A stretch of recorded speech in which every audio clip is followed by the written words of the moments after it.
yo. I don't get to say it's 1/5 of them boys. All I am going to say is all 5 of them boys. Happy New Year. It's the one, AJ. Roll call, guys. Introduce yourself. It's soon to be ex-champ, Double V. Happy and blessed to be gracing the ministry with all 5 of us and in the new year talking about what was good and bad about last year. Sweet. It's me, Dendertech, a wrestling fan, watches wrestling once a week. Or used to. I'm trying to get back into that. Oh, but yeah, great to be with everyone together again. Great content, by the way. It's good to see you getting back into it. That was fun. Yo, it's me, Simsy. What's up? Yeah, Happy New Year's, everyone. It is good to have us all together, man. It's been a while. It's been a minute. And yeah, we're going to talk some wrestling today, man. I've been a bit more checked out this year because life has happened, but there has been some great moments of 2025. So yeah, Big Tone in the zone. Let's do it, AJ. Yeah, bro, you know what? You're right.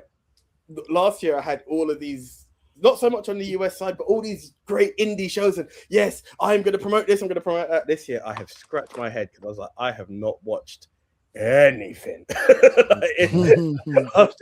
Last year was a very interesting year, hence why, we were all over the place, guys. But yes, nonetheless, the ministry are still people of knowledge. So, shall we kick it off with, I think, which is a difficult one all round. Actually, Den, because you gave it the old thing, I'm gonna give you the platform to start us off here with female superstar of the year. Yes, thank you. AJ. From that, I can tell you straight up. This is one of them I knew who my female of the year was from the moment I saw her come back. I think she came back this year. That's right. It's the Irish girl herself, man. The Donald Trump herself. I didn't lose. I love the fact that she's disrespecting someone while the company, you can't disrespect that person, that company, but she's doing it. Got to be Becky Lynch.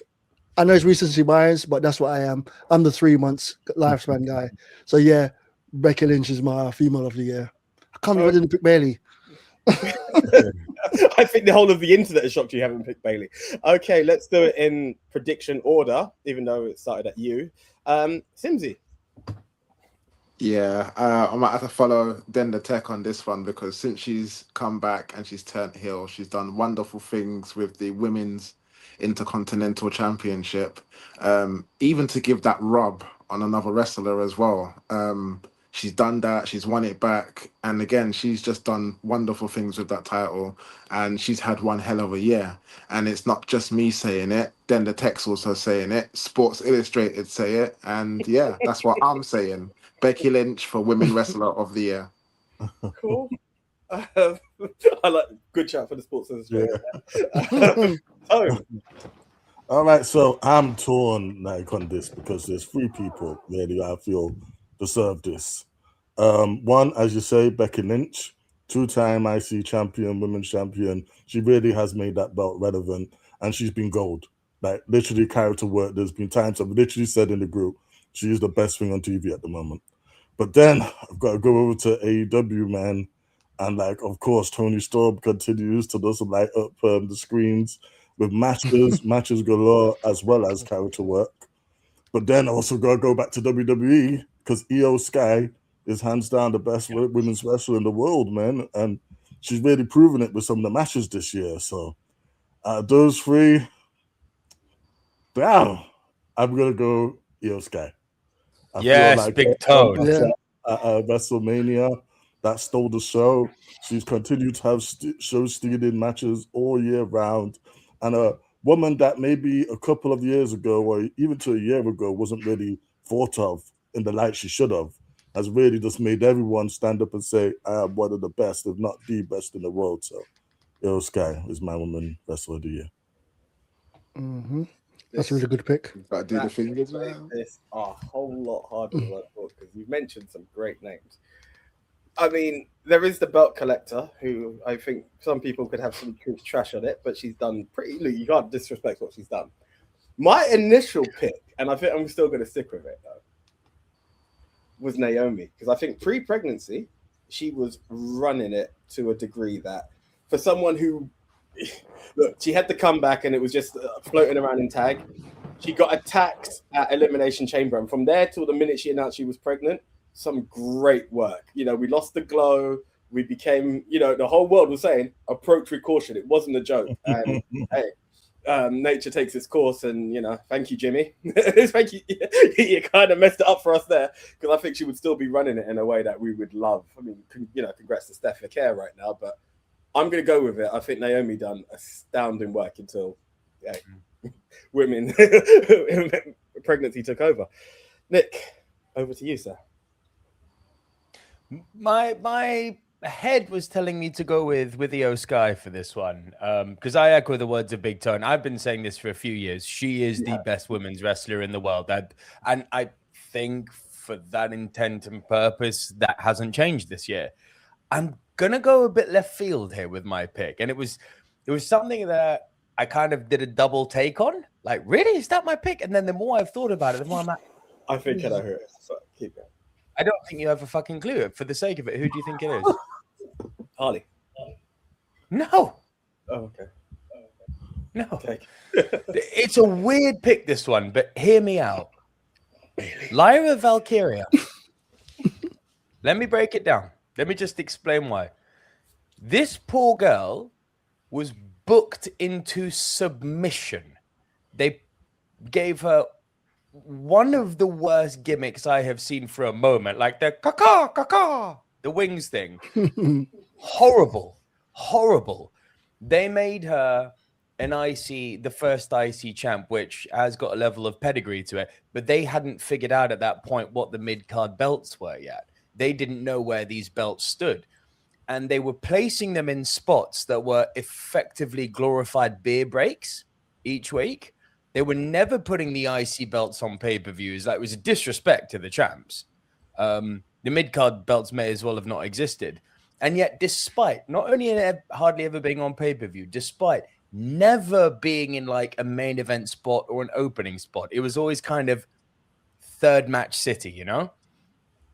And when she came out, because of that caca gimmick, the crowd went mild at best for her. But listen, every time she wrestled a match, it went from crickets to actually really celebrated applause.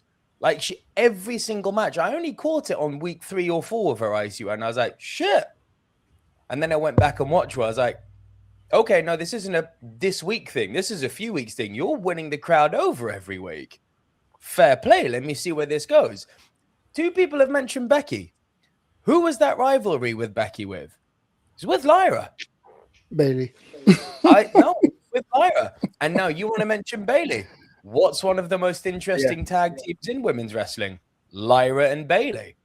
Lyra has kind of permeated all the really interesting women's threads this year, between being booked terribly, winning the crowd over, having a great rivalry with Becky Lynch, doing so well that Triple Nose actually said, lose the wings, we're going to give you a good gimmick now. And then having her run with Bailey, which is still ongoing. She's really, like, seriously impressed me. She's not like a marquee name like a Becky or a Tony. Or an Io even. I get why people would go that way. But as a newcomer, damn. Like, I don't know what the future holds for her. This might just be like the end of the run in 2026. What I saw in 2025, though, I was like, good for you, girl. You really went up against poor booking, bad gimmick, poor match placement, and won people over. Good for you. You get my vote. Mm-hmm. I gotta say, like, you remember how much I used to hate Lyra because of how bland and plain she was? Yeah. I've got to agree with you. She's won me over this year. I like Lyra. I want to see her like succeed. So hopefully they do more of her this year because she deserves it. And with having 2 belts, you really can just push like people like to the moon. Like, they don't have to be involved in the world title. Send her back to the IC title a few times. Build her up. Yeah. You know what? Once again, I just have to give Bailey the little shout out because, you know, every year I have to. But with this one, it's not even to do with the in-ring things. It's to do with all the stuff I know she was doing. Like, you know, she's training a lot more of the stars. You're talking about Lyra. she's just been there with her, trying to help her elevate. So just help pushing her, help bring her up. So I'm going to give my girl a shout out because I have to. But yeah, I hope she gets a backstage thing more and help more in the backstage area, because I think WWE's done with her now. As much as I don't want him to be done, she needs to just end her contract and go over to AEW and do stuff over there now. But WWE's finished it barely, because look what they did to her for WrestleMania. That was the most heinous thing ever. You build a storyline and then they drop you. Horrible. Terrible. I've also got. Sorry. Nah, it's all good. It's all good. I've also got to give an honorable mention to Chris Statlander as well, because she's obviously won the big one, and she's beaten like one of the greats in Mercedes Moné and Tony Storm as well. I don't think that can go without being said, basically. So honorable mention to Chris Statlander. I've got one more honorable mention for us that I think all of us would agree with this one. Chelsea Green, man. We got a shot. 100%. 100%. I was just about to say that. I just want to say that. He stole it. Yeah. Chelsea, I've never been creamed on. Two belts green. No, so dig this. Before to piggyback off what you're saying, Big Tone, before I put Lyra down, I actually had Chelsea Green as my wrestler, women's wrestler of the year, on the basis that, again, despite terrible booking of the mid-card belt, man, she made that US belt fun. The only reason why I wouldn't, as I said, I leaned with Lyra because the overall quality of her matches was better and she had more longevity to her. But Chelsea's a great shout. Kind of no jokes. I had Chelsea Green. That title too. Yeah, I know my type of wrestling thing, because I like Chelsea Green. I like what's her name from the black and white one? She's just amazing. Tony Storm. So I'm just realizing I love a lot of comedy wrestling. But everyone else seems to like is comedy thing. And I'm like, serious wrestling. You're talking about no good. So that's what I seem to love. That and spots. Give me my spot. I'm a spot monkey now. Spots great. Yeah. If I am going to do an honourable, it would be for the UK indie scene, because hey, that's what I do. Sapphire Reed was on fire this year. She was on fire this year. Well, she's atomic. Yeah. Radioactive. Yeah. So she that would be my shout out. Really delivered some great stuff. No, because she keeps pushing me in my chest. I don't like it. She walks past everyone and only pushes me all the time. Hey. That I can't explain then. So just to confirm, then the Tech and Simsy have voted for Becky Lynch. Big Tone has voted for Io Sky. I have voted for Naomi, and Double V has voted for Lyra Valkyria. Well, guys, you can see it there, as well as then the Tech and Simsy. Sports Illustrated have also voted this person the female superstar of the year. So if you hear anything else, it's fake news. That's right. Becky Lynch is the female superstar of 2025. Right. We started with you, Den. So Leon, you will be the gentleman to take the next mission.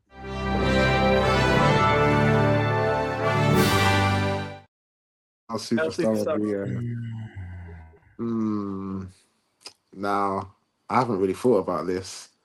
So, who can I go with? So, I can always give it to the next person. Give me a bit of time to think. I spoil the routine by going. All right, so again, it comes down to three people this year: CM Punk, and CM Punk. Nice. I'm about to scratch my eye. Really did.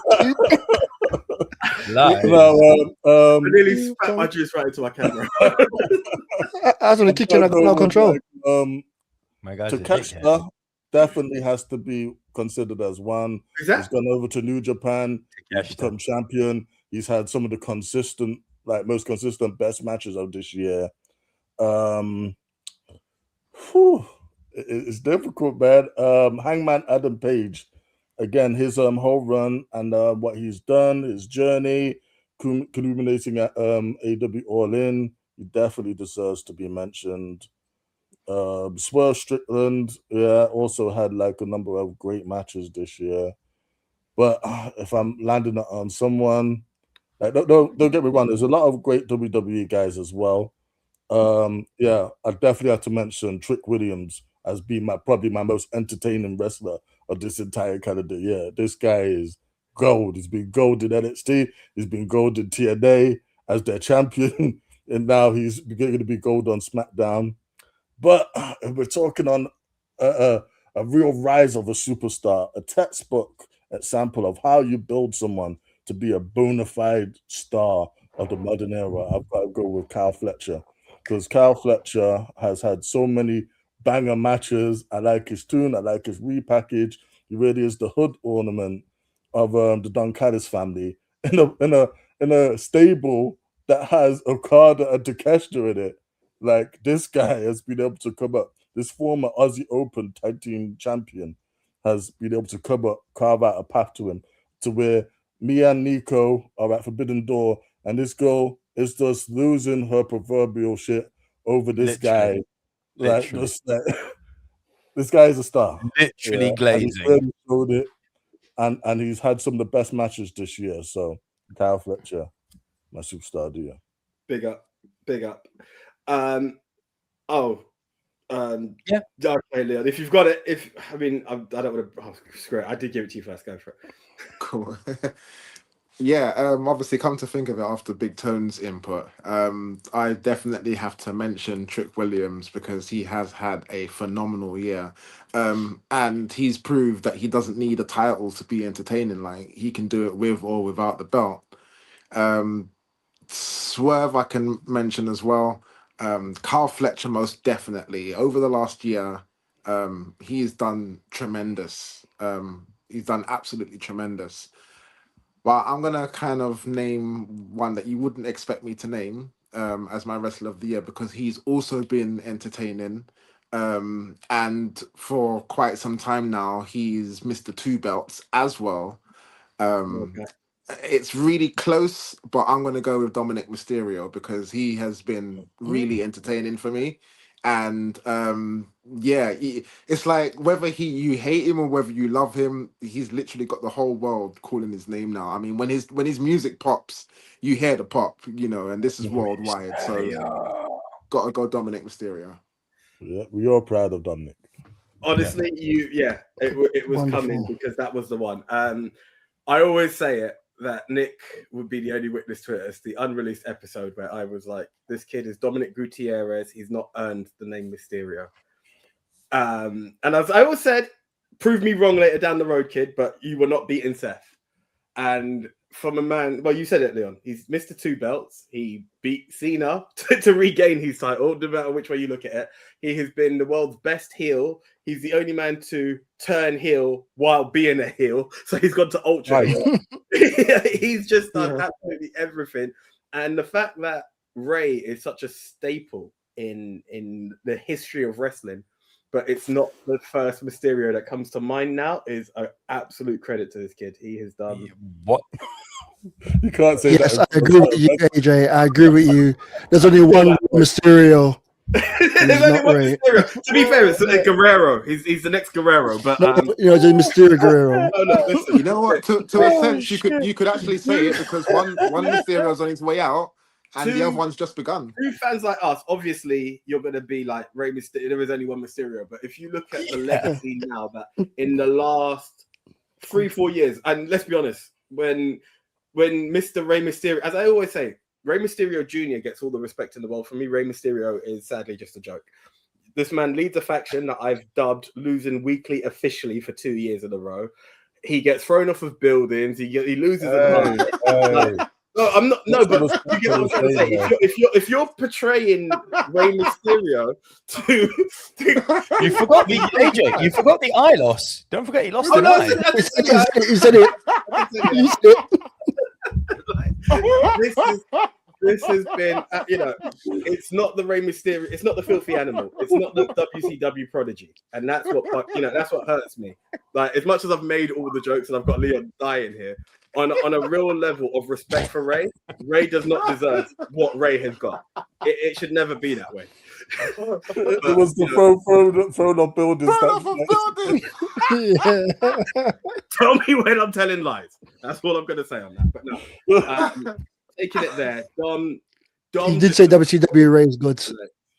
Dom appearing. Of course. And everything he's done has just been amazing. Randy, but there's a lot in being a nepo baby in this industry. It doesn't work out for all. Dom has exceeded it, and he's somehow a Mysterio and a Guerrero. The man's carrying 2 family legacies on his shoulders, and he's smashing it for both. Big up Dom. That's my choice. But Kyle was definitely my second. Yeah, Dom's a great shout. Dom is someone who I was toying with. He's a fantastic heel, and it's interesting that he's from the Mysterio lineage, because Ray's in ring is obviously second to none. Can't really say that about Dominic. He's solid in ring, but what he brings is an entirely different flavor. He's a character wrestler, which Ray never was. So it's very interesting how the apple in this case actually has fallen far from the tree, and that same family is giving you a very, very different vibe of wrestling. It's very cool. I do take a little exception, AJ, that Ray was thrown off a building. It's like, yes, Ray was booked to be thrown off a building by but that's what I'm saying. Psycho Dinosaur Boy. Like, the wrestler being paid to be on TV. I'm sure Ray went up to Vince and was like, "Hey, Vince, no, be a good idea, man. Throw me off the building, I say." It's like, no. He's an American. He ain't Mexican. What are you talking about that for? Like some Killer Instinct Come on, man. Yes, Ray's fault. He doesn't deserve it. He got thrown off a building. Yes. Whose fault is that? He shouldn't grab to be thrown. Our generation, Rey He Mysterio got thrown well. He did very well. So Rey Mysterio in our generation, fans who the Booker is, guys. Yeah, but it's how it's been portrayed, and that's what people want him back. He's not, to a younger generation. They don't understand who that guy is, and they would. 100%. You will lean into it. And in a way, it's sad. And like Rey Mysterio, my favorite wrestler of all time, is a really, really good case study of why the Fed just can't book high flyers. Look at what they've done with Ricochet previously. Shit, look what they're doing to Rey Fenix now. He's literally definition of a posh jobber. Rey Fenix is a posh jobber. Who'd have thought? And I told y'all it would happen. None of you, but no. Yes, I told y'all it would happen. Wrestler of the year. Just for the sake of variety, Fletcher was one of my 3, and there are 3 that stand out to me. Fletcher, for all the reasons Big Tone said, agree with it all. Stratospheric rise. Bandito. Yes, Bro, this is a wrestler. Sorry, that's my What pick, can he not do? That's my pick. He's a powerhouse. Spoiler. He's a high flyer. He can wrestle submission matches. He can do lights out matches. He can do tag matches. He can hold singles belts. He can carry a company on his back. Granted, that company is Ring of Honor, but he can still, he's the top dog there. He gave you one of the most engaging tag team storylines with him and Brody King this year. Like, Big Tone and I were at Forbidden Door. Geez, we were eating that matchup. Like, Bandito, wow. Like, You can also if you needed to shift the attention away from the top sort of 4 to 6 guys in AEW, if you needed to move away from your Okadas, your Omegas, your MJFs, your Ospreys, and you wanted to kind of shift the attention to the kind of next generation, you've got, even though they're not really next generation, they've been around, but kind of the secondary guys, if you will. You've got Takeshita there. You could pull the plug on him. You've got Briscoe there, who you could pull the trigger on. I'd put Bandito in there. Like, they've got Fletcher in there. Like, they've got this stacked kind of second tier AEW, which is just, and they're treating them well. Like, their booking is in order this year. It's the best it's been for many, many years now, AEW. I've been impressed with them. Oh, then you're gonna hate me. My wrestler of the year is John Cena. And I'm not gonna hate you. I knew that was gonna be it. It's not even a trigger thing. Like, you're gonna see, I'm gonna talk about him more than once on this show. I'll be the first to say that well, it's not so much art. The booking was handled terribly. And we're gonna get that. There's gonna be opportunities for me to get into that more later. Wrestling is all about, has traditionally, it may be shifting now in the 21st century, but traditionally wrestling has always been about the larger than life characters, the superstars, the guys that transcend the sport and permeate medium. Be it Hulk Hogan drinking his milk and being in Rocky movies, being The Rock allegedly running for president in 10 years, like, who the hell knows? Be John Cena is a bona fide actor now. This is not Mr. Part-Time Hollywood. Like, he's done some really good movies. He's done a lot of crap as well, but he's definitely like a full-time actor now. And so that's like, if the superstar status was ever in question, he's still got it. And there was something poetically sad but truthful about the Never Seen 17, the last real champ. Like, those words were obviously catalyst for heel heat. There was some truth to them. There was some truth to them being the last real champ, which is sad until someone else comes along and obviously changes that. But as of now, there's some truth to that. There's not a wrestler in 2025 who was as box office as John Cena. The journey was a schizophrenic nightmare. But week to week, even though he wasn't on week to week, on the dates he was announced, you tuned in. Whether it was Raw being like, he's going to be at this Raw. I'm going to drop everything on Tuesday morning. I need to see what John Cena is doing. He's going to be in the opening segment. I need to see the opening segment promo. Maybe I'll watch the rest of Raw, but I need to see that promo. Whether it's his build up to with CM Punk, his run-in with Dominic Mysterio, like his heel turn. There's a litany of things. The failed Rumble win. He was box office.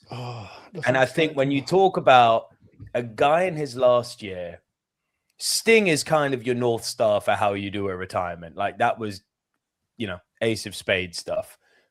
But when you talk about a bona fide legacy superstar in his last year, not really able to go the way he used to, and argument to be made, he never really could go that hard anyway. There was just, he had that superstar aura. For him to still make me in his mid-40s on to be like, everyone shut up, John Cena's talking. He still had that allure over me, where if he was on TV, my ass was in my seat and I had to be watching what he did. Well, you brought the ticket and to Raw. It added so much to me that Leia my daughter completely fell in love with him. It's as Den's always said, he's there for the kids. Case in point, every week when we were sitting down to watch clips of Raw, first question is John Cena on today? She started walking around the house doing that to me. I'm like, damn, bro, age 40 plus, you still got it. You still got it. You are my wrestler of the year. That was beautiful. That was all right. Anyway, joking. Sorry, I can't let anyone have a good time. I got to bring you down. Joking. Cena did the thing. The nostalgia stuff was like, oh my god, he's retiring. I need to watch it. Then Royal Rumble happened, and he did that face. Then I went, oh yeah, there's a reason I stopped watching wrestling.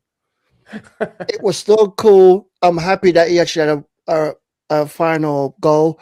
I wish WWE did what they did in the past and let the wrestlers choose their final opponent. Look what happened to Kurt Angle. That's the worst out of all of them. But 100%. It is what it is. It was great this year to see Cena and watch the Cena fans cry as he leave. And then I was like, oh, I'm gonna feel sad. And then he did that tap out with a smile again. I was like, God damn it. Why do you always make me feel like, yeah, and then you do something stupid? But once again, it's not for me. It's for the kids. So well done. One of the biggest kids are on the show right now. yeah. So yeah, it was good for that. I did a spoiler. I was gonna ask because I don't know people's name. I was gonna go. There was a tag team called Bro Dingo, the smaller one. That's my wrestler of the year. Who you said earlier? What's his name? Bandito. Bandito. Yeah, Bandito. Because since I've been doing this thing of watching wrestling every week and watching at least a match, I've watched so many matches with him on camera and off camera because I saw that he was having a match as well. I was like, I can't watch it again. I can't be watching Bandito every week, so I'm not going to record this one. But I still want to see the match he had. So I still watch his match because it's like, the new Young Bucks, right? I love the Young Bucks, the way they wrestle. Yeah. And I think they're going to be a spot matches and they're going to do this and do that. They don't feel, when they were doing the tag team with Bro Dingo, it didn't feel like a spot fest, even though there were spots. It just felt like a good wrestling match. And yeah, he's my wrestler of the year. Close second though. He didn't really wrestle that much this year, and he's the same age as John Cena, AJ Styles. Simply because of that friggin' French whoa. crowd. The what? Oh, the French, French crowd. crowd. Because of the French crowd, just oh my god. I mean, they put him over so big that I was like, why isn't this guy the ultimate babyface right now? Why are they going to France again and he's not there? Massive mistake. What was crazy, giving you credit to that statement then, was I went to a Progress show. One that Darius won the title, actually. Great show. Can't remember what event it was. But met this guy who had also done a meet and greet, and he was filming stuff, and we exchanged details, so we follow each other. He was there in France when I think was it the Raw he'd done, and he phoned me through Insta, and just see, like, I'm watching it on TV, but seeing it actually live and hearing it come through a phone, how mad that French crowd go for AJ Styles is insane. You saw the boom cam, the jib just bouncing. I'm like, yo, I'm not a we got a French person on here. I'm not a big fan of that. Let's rephrase it. I'm not a fan of Paris. I've been attacked several times there because of the color of my skin. So that's why I'm not a fan of the place. It's not to do with the people there. It's just certain people there that I want to go back there. And anyway, but I was like, I'm not going back to the place again. Watching that, I'm like, I could go watch a match in France because I love that crowd. I thought the UK fans was but they did it twice. They did it twice. French crowds or something. Yo! Anyway, but going from that, we're not talking about arena or reaction. Or, oh my God, we're talking about male wrestler of the year. Bandido is my wrestler of the year. I know it's totally off the beaten path. It's not a top guy. It's not a mid guy, but it's the one I've watched. And I didn't even know that. It's the one I've watched. And the one I look forward to his matches. I don't know. I stopped watching like a month. So I haven't watched anything for all of December. And I haven't recorded anything for all of December or all of January, but I'll be starting again in February. And yeah, now he's a champ. I'm going to go straight back in watching my guy as a champ. I'm surprised no one said CM Punk. Because he will put himself as number one anyway. He was mentioned 3 times. You missed it. Okay, just to confirm, guys, Simsy has voted Dominic Mysterio. Big Tone has voted Kyle Fletcher. I have also gone Dominic Mysterio. Double V has gone for the Never Seen 17 and Grand Slam champion, that is John Cena. And then the Tech has gone for Bandido. Well, you can read it here, guys. Not only has his name come up twice, not only is he a champion across 2 promotions, not only is he a Mysterio and a Guerrero, he is the MOW Superstar of the Year. That's right, Dirty Dominic Mysterio is the male Superstar of the Year. Congratulations, Dom, and he didn't cheat to win.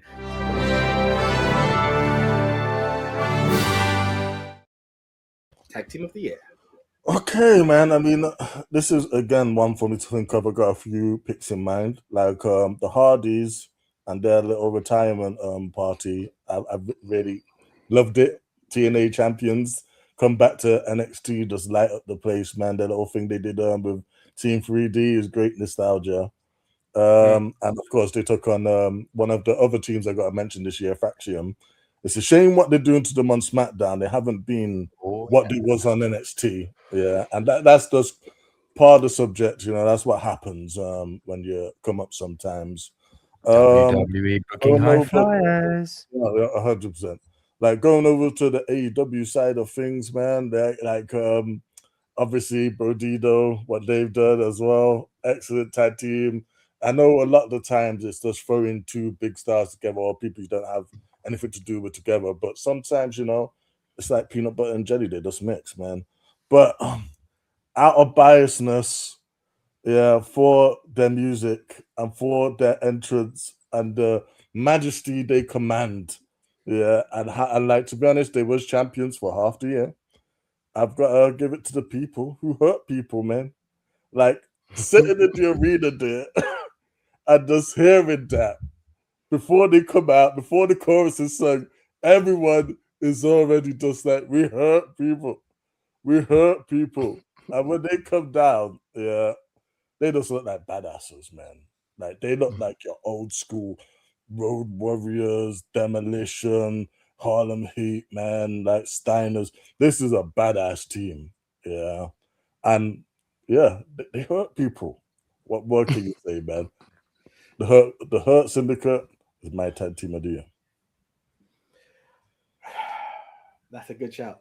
That's a damn good shout. So in my head, and they are now going to be runners up because Brodido came up a lot, but I must admit I didn't see a lot of matches. But through prediction shows, I saw this thrown together tag team that just kept winning. Like every AEW show was like, it was a thing. And then it became a constant win with those guys. My honorable mention I am going to put out, because at one point I was going to stick with it, was going to be Hyperactive, because you had Anita Vaughn and Sapphire just put together on Purpose Wrestling out of all places. And I'm not knocking Purpose by any means, but in terms of like huge numbers, Purpose can only hold so much in a small library. And they have gone from show to show to show, that so much so Anita Vaughn has now kicked out Nina Samuels from the CTC, and they've become a heel faction a heel team within that faction, and they've done amazing. But I think you won me over, Tone, because there was a lot of love for that team. I think I'm going to join you on the Hurt Syndicate. They were great. But again, you mentioned some great stuff. Faxium also crossed my mind. They were very, very entertaining this year. But yeah, Hurt Syndicate for the win for me as well. Nick.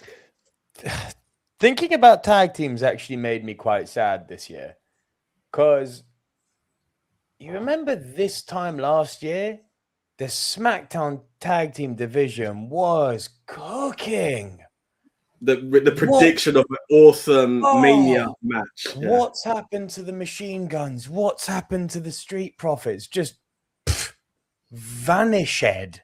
I nearly went with Hurt Syndicate. Nearly. I worry they're a little bit victim of the Tony Khan's favorite new shiny toys syndrome. They have sort of a 6-month staying power and then not much happens. If reports are to be believed, there's a number of things. Like apparently they've got a bit of the Aleister Black about them, and they don't like doing jobs for people, which not great. If you're coming in there with a WWE chip and like, oh, I was there, so I'm not going to lie down for this person. It's like, bro, people have come into AEW and done that before. It hasn't ended well for them. And if you look at how they're I think they're doing quite well. Sorry? The people who had that attitude are doing quite well back in WWE, to be honest. Yeah, Aleister Black's doing great. Oh, well. CM Punk, he's talking about. Oh, I wasn't talking about Punk. He's a bitch. We don't talk about him. We don't talk about Punk now. Literally. Don't talk about Phil. No, and I look at AEW this last week and how Mox beat Shelton, and it was like, oh, that wouldn't have happened in Shelton's first 2 months. No chance. Like that guy was booked they booked him to look like the second coming of Bobby Lashley before Bobby Lashley arrived. You know, they booked Shelton so well at the beginning that it was like, do we even need Bobby Lashley? Look at what this guy's doing. It's not really that now. I'm going to say the name that people have mentioned a few times. I'm going to go with Brodido. Like, it's not a bad shout. It's a bloody good shout, to be honest. Solid choice, man. Do you know what I put when I was making my list? Such a breath of fresh air to have. Everyone knew when House of Black were around how good Brody King was, and but we were worried like, Alistair's now gone. Buddy's not really doing much of anything. What's going to happen to this big guy? Is he just going to be dark ordered into oblivion? And it's like, no, man can go. And it works sometimes, as you said, putting these randoms together, both guys who can actually go. And history has proven big guy and little guy works. It's just the big guy in this case happens to be able to do stuff that big men can't normally do. And the little guy happens to have strength that a big man should have. Strength. Some of the things Bandito does, I'm like, what? How much chicken are you eating, bro? You're like less than 5 foot, and you're bench pressing Bobby Lashley. How strong are you? Like, it's unbelievable. And I'm sorry, that match where they won the titles, where, you know, Big Tone and I were there for that. The vibe in the arena that night, that obviously plays into my selection of having them forefront of my mind. But then they went on a run, a hell of a run. And I'm kind of hoping they get back together at some point, because it probably won't happen, because Bandito's he's a made man. He's gonna be a bona fide big name now, I think. But I hope. But yeah, Brodito, my choice for sure. Brodito. Yeah, that was an amazing moment. Like, in the crowd, we didn't expect them to win. Like, literally, they weren't on our radar to win. It was either FTR or Syndicate. Yeah. We thought what did we say? We thought they were there to eat the pin, right? Yes, to protect yes, FTR. we did. That was our pick. I mean, we didn't mean that as any disrespect to them or anything like that. It's just, but traditionally, that's, thrown together tag teams over two of the most established tag teams in the entire company. In fact, scratch that, the most established, barring the Young Bucks, teams in the company. But Brodito beat them both, become champions. It was an excellent moment. The crowd So cool. And they delivered, man. They delivered. Okay, awesome. Den. Clearly obvious who I'm going to pick. All the way through, I kept going. Every time someone mentioned a name, yes. Because, and I already mentioned it in my male wrestler of the year. That team I've watched the most of everything I've ever watched last year, was that.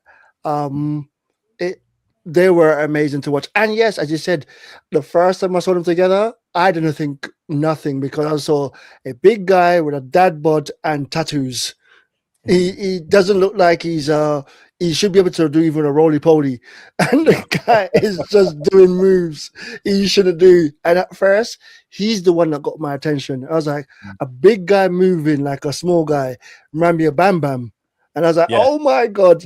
And then I saw the little guy moving, like doing stuff that big guy should be doing. I mean, it's the wrong way around. It's like Diesel is in the ring taking all the beating and then tagging Shawn for the hot tag. No. No. But yeah, it was great, and that's my pick. But it's just you can't go wrong with that. I didn't even think of Hurt Syndicate, because they just came out and we got to the point of like, yeah, they're gonna win. So I didn't even pay attention to them anymore.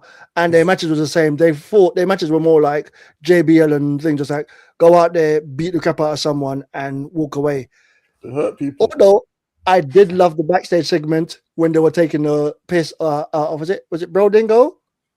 Bro thing, they were acting like they hate Brodito. They were acting like they hate him because the internet, the lovely internet community. Oh, they hate each other, and they were cussing. Like, man, come on, man, I love you, bro. And it's like, yes, thank you, you idiots. Stop thinking they hate each other. They can't. This ain't the old school. This ain't the days when they're trying to politic their way into that much. So yeah, love it. That's my tag team. Cool. Rodingo. Right. Don't correct it that way the whole year. Okay, Leon.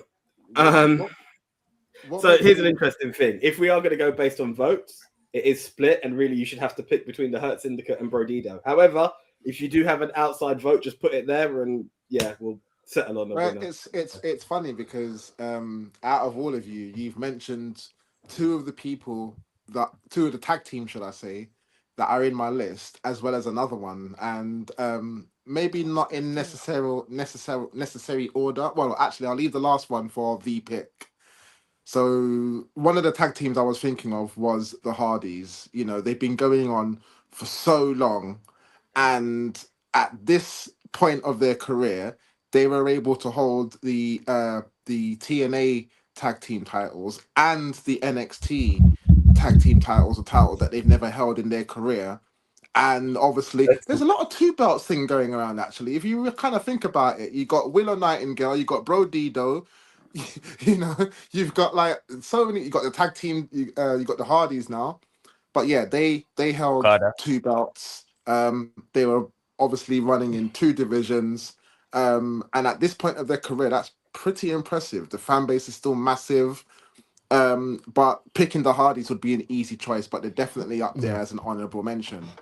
Second, I'm not big fan of Brodido as everyone else is, although I do acknowledge what they're doing. I'm definitely a big fan of Brody King.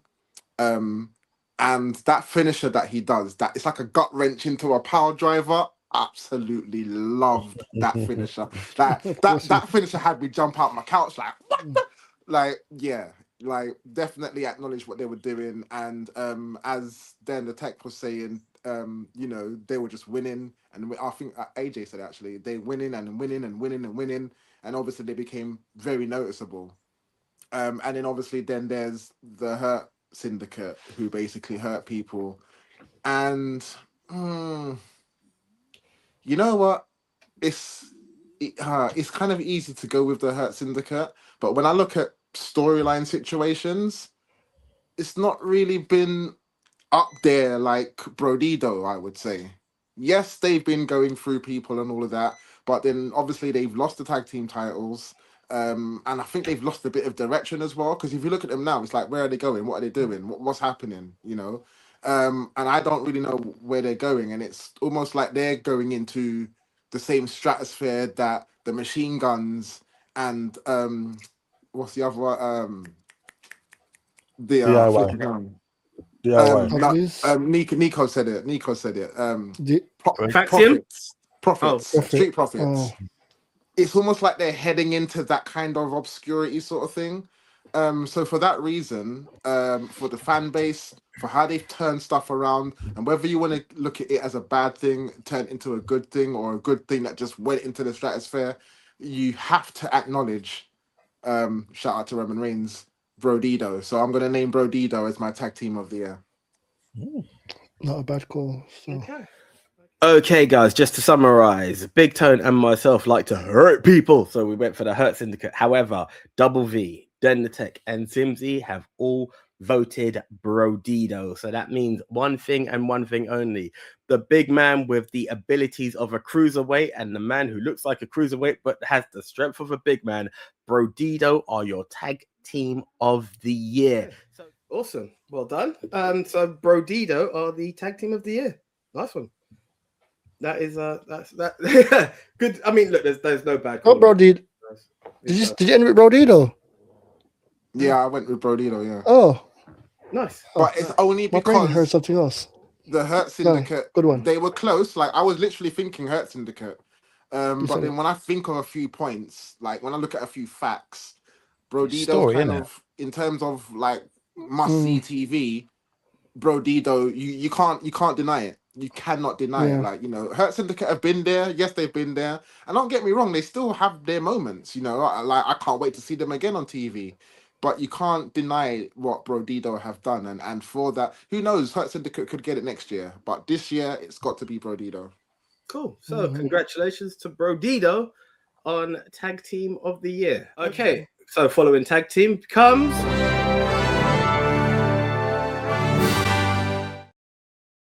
Faction of the Year. Look, if they had come up a little earlier, the Vision would be cool. Judgment Day, well, they won last year. They've been fun. They've been consistent. But no. To me, there is only one answer, and that's on the other company. That's AEW. It's that villain, that snake oil salesman himself, Don Callis. I think the Don Callis family have to take it, because when we mentioned what Superstar of the Year was there, we mentioned three of the best that wrestling could ever produce: Takeshita, Kyle Fletcher, and Okada, and they're all in that same group. It just feels weird to look at any other thing. They've been consistent. They were holding titles. Just the fact that, you know, you as you said, Big Tone, a guy from Aussie Open, and you're hearing, oh, he was in United Empire and he's got to go against former leader Will. No. They had some awesome matches. You get a cage match and you're expecting the family to come out. No, they were doing awesome matches on their own. Kyle held that cage match like nobody's business. So with that, and then there's the internal feud that's kicking off over titles, the Okada Takeshita feud that's there. You know, now you're looking at Kyle. I saw that recently where he's like, no, he took my hammer and that cost me my ish and all of that. There's an internal war, but they also delivered a lot. So for me, I've got to go with the Don Callis family. Nico, over to you. I if you'd told me half a year ago I'd be saying this, I would have laughed in your face. I think. Solo. I love you, Solo.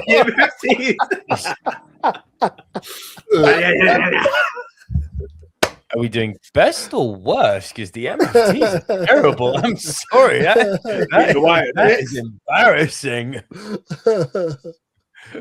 I was messing with you. It should be called the faction that Jacob left. Like Romans remains. Romans remains. Remains is a good name. Can't beat that. That's great. I can't beat that. That's great. I'm keeping it in AEW. I'm gonna say the Death Riders, and I need to break down why. So when they originally arrived, everyone on this group who was invested in watching wrestling was saying that, what the hell? It's like some wannabe quasi NWO crap gone wrong. Like, what is this? It doesn't make sense. It's like, at least with the NWO, it was guys who were legitimately from another company, so they're invading.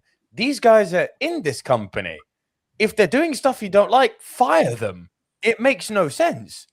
What's happening It's here? weird that it was an offshoot from the Blackpool Combat Club. It's like Brian Danielson's gone. We've just given it a new name because he's gone. And yeah, you're right. But it was so odd at the beginning. And then I think around the time Puck got injured, they did a very, very minor narrative pivot. They went from being like, we're invading AEW, even though we work here, to this company's gone to hell. We're going to hold you all account now until someone steps up and makes this I hate to say great again because it's got associations of the Emperor Tangerine, but you know what I'm saying.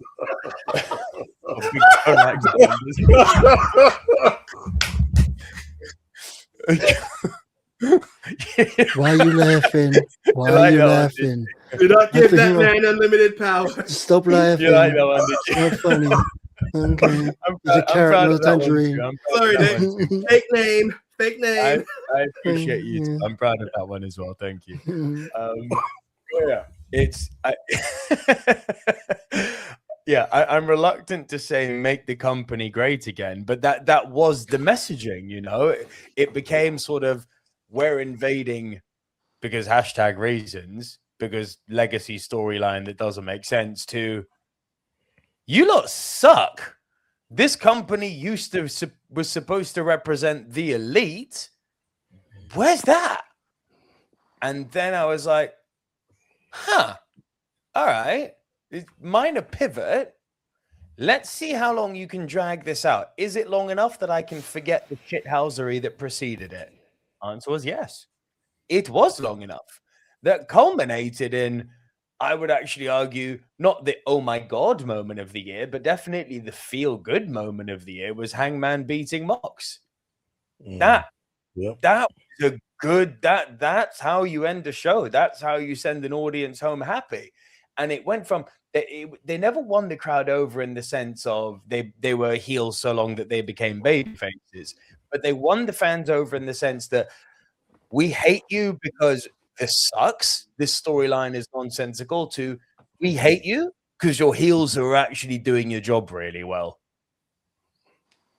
They won the crowd over by doing a kind of narrative turn with their heel run. To actually now Moxley having lost the world belt, beating Okada and delivering that promo he did after and kind of going full babyface while being still basically in a heel group. And I'm not questioning it. I'm like, you've kind of played a genius card here, John Moxley. You've put this faction together in the ashes of Daniel Bryan. You started off badly. You made it make sense through narrative repositioning. You gave us arguably the feel-good moment of the year, and then you've reinvented yourself in the Continental Classic and kind of proven all along that you were right. because through the Death Riders doing Death Rider stuff, everyone raised their game, and the company actually factually is in a better place now. So in a weird kind of, I think, genius way, John Moxley's been proven to be correct in all this. So in the world of wrestling, which is let it play out, I let the Death Riders thing play out. It was good. Minus that dodgy beginning, this was good. So I'm going to say the Death Riders are my stable of the year. Interesting. Then? At the start of this conversation, I had no idea I was going to pick because I was like, was there any stables in the first place? I couldn't think of any. I know that Don Callis family has been around forever. So it's just like, he's just a rotating bunch of people in that group. But then Nico got it when he said Death Riders. I was like, oh yeah, damn lot. Even though when I think of Death Riders, I just think of John Moxley. It's messed up. Until Pac came back recently, and that dude, he's scary. Just take his glasses off and you're okay though, because he's blind as a bat. But he is so jacked, and he still moves like he moves. Like he still does everything. Jesus, he scares me. But anyway, yeah. I'm going to have to say the Death Riders as well. I'm just jumping off of you two, just thinking of, because you just made two calls. I'm going to go Death Riders. Simple fact. Oh, yeah, we were making a prediction. It was, so we got Death Riders versus Death Riders winning. Right? And it's not because they're going to just win because they're going to find a way to cheat and win. It's just, you got a group of badasses. And that's why they're winning. They're winning because they're going to beat you, and they're going to beat you legit. They're not going to beat you by some trickery. They're just going to beat you. And I'm surprised it didn't actually turn babyface before the end of the year, because you think if a team becomes dominant enough, you become babyface, but they manage to remain heels, which is, I know it's meant to be easy, but it's hard to be good and stay heel. So, yeah, I'm going to just jump off y'all by the way. Thank you, Nico, for that one. I totally forgot about them, but I'm going with them. Death Riders is my pick. Nice. Leon. Yeah, Death Riders is a good pick as well, because it's not even just like John Moxley picked his game up. Everyone in that faction picked their game up. Marina Shafir became better than whatever she was before. At first, it's like I didn't have a clue what she was doing before, but since she joined that faction, now it's like, oh damn! Like when she comes out. The same I can say for Castagnoli, the same I can say Wheeler Yuta. That's another one. Like to get the kind of heat that he's getting, like Dominic Mysterio heat right now, where everyone's just saying like, do you know what I'm saying? F you, Yuta, and all that kind of stuff. So yeah, it is good. I did think of the Don Callis family, and as much as you can say that, but they can rotate people around and all of that jazz, and they've been around for the longest moment. You could say the same about the Bullet Club. You could say the same about the Four Horsemen. They changed over time, but they were around for time. But again, they're still up there in terms of nominee positionings. I can't really think of any other faction, Dark State didn't really interest me at all. As a matter of fact, I was very, very disappointed of what Dark State became. I thought it was just going to be this because in the beginning it was kind of very how can I put it, like Bray Wyatt-ish, with the all glitching and all that kind of stuff that was going on. And then obviously it turned out to be techie, but then all of the people in Dark State are just weird. I think that's force control. I think they realized it wasn't working and they just made it into like a comedy group. I could be wrong. Yeah. What was the name of that faction that Ali tried to start? Oh, Retribution. Yes. Retribution. Yeah, Retribution 2.0. Yeah. This is Retribution 2.0 with all of the multicolors and everything else. But like NXT 2.0. But basically, that just kind of got lost into an existence. But for what the Death Riders have done, it is. Actually, no, I just had a thought as well, because when I look at terms of it's hard. It's hard. For me, it's between the Death Riders and the Don Callis family, purely because the titles that the Don Callis family have brought in. So you got the IWGP World Title, you had the Continental, well, the Where's AEW? Everyone's got a title. So he was the international champ and the continental champion in Okada. Carl Fletcher brought the TNT title into it. Jesus. They're just bringing in belts, sort of thing. Whereas with the Death Riders, they've only had the world title and recently the Continental Classic, I think. I don't world remember title's kind of a big deal, no? Big deal. Plus, I think they held the trios at one point.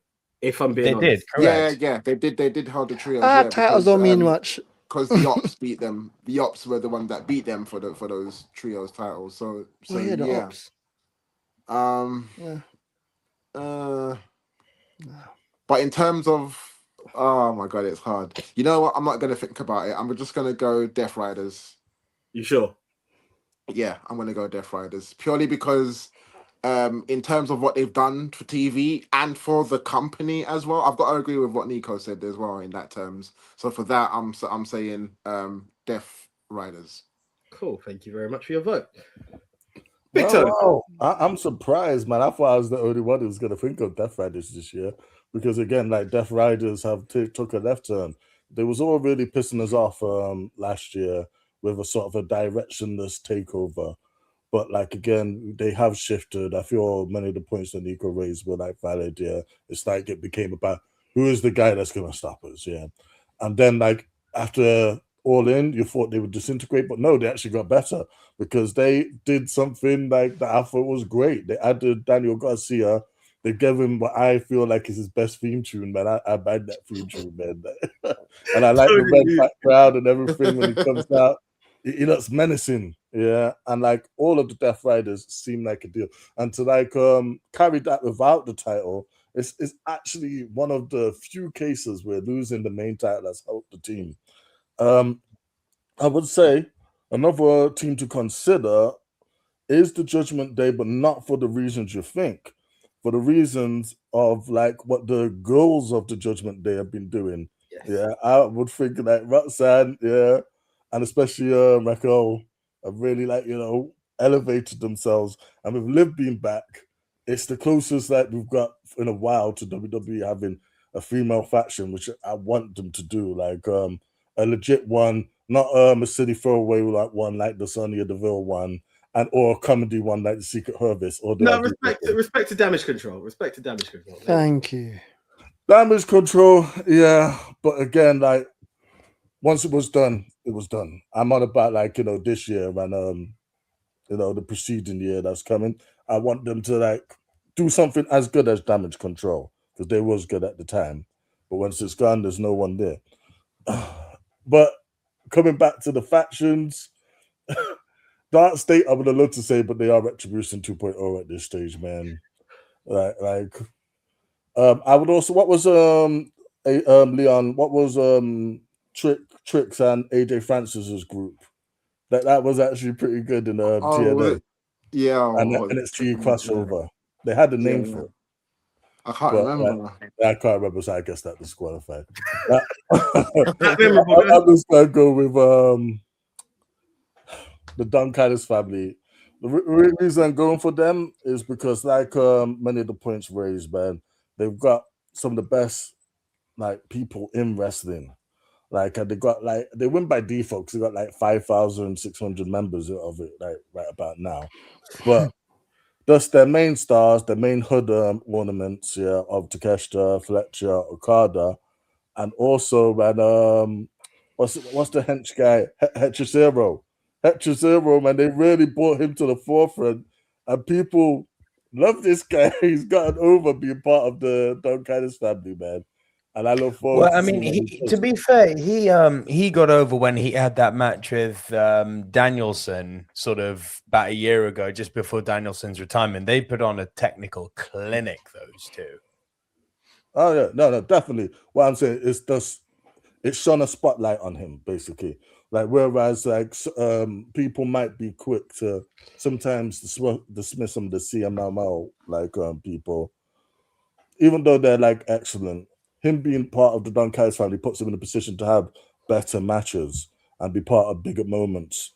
So, like, he's getting to have his matches with some of the best on the card. I think, I'm going to go Don Callis family. but honorable mention to the ups, because again, like, way, man, they have come up in the last quarter of the year, and like the whole little thing they did with Huck, that was brilliant, man. So Don Kai's family, honorable mention, the ups. Cool. Not to mention Samoa Joe becoming world champ again as well. Right, So that's why we definitely a did good shout. it. Transition once again. That was hilarious. Transition once again. Okay, so just to summarize, I have voted for the Don Callis family. Double V, Den the Tech, and Simsy have all voted the Death Riders. Big Tone has joined me in voting for the Don Callis family. However, you can see it there. Congratulations to the team that was hated and now are getting the fans' appreciations. That's right, guys. The Death Riders. Congratulations to them and also to AEW, because both the contenders were from AEW. But yes, congratulations to the Death Riders on being the faction of the year. Do you have an interesting one?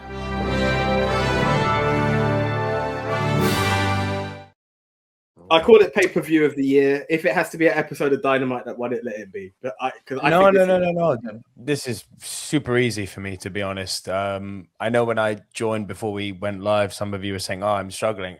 So easy. In a year that hasn't had a lot of great pay-per-views in any company, all in. It's all in between Swerve and Ospreay's match against the Bucks, between that feel-good moment of Hangman and John Moxley, all those big returns. Like, it was such a... I'm just vexed that we didn't get that show in London, to be honest.